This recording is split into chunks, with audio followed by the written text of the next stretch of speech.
এই শিখ মহিলা তো শুধু মসজিদ নির্মাণ করতে জমি দান করেছে, মসজিদ বানিয়ে দেননি।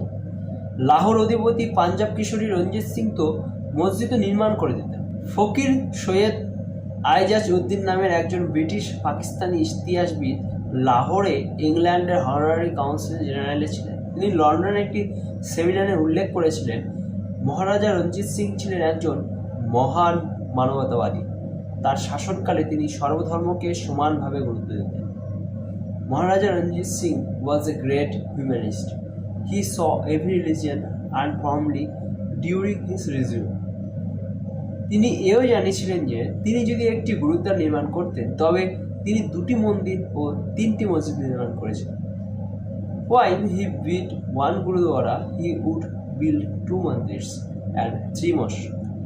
The Pioneer, 26 September 2016.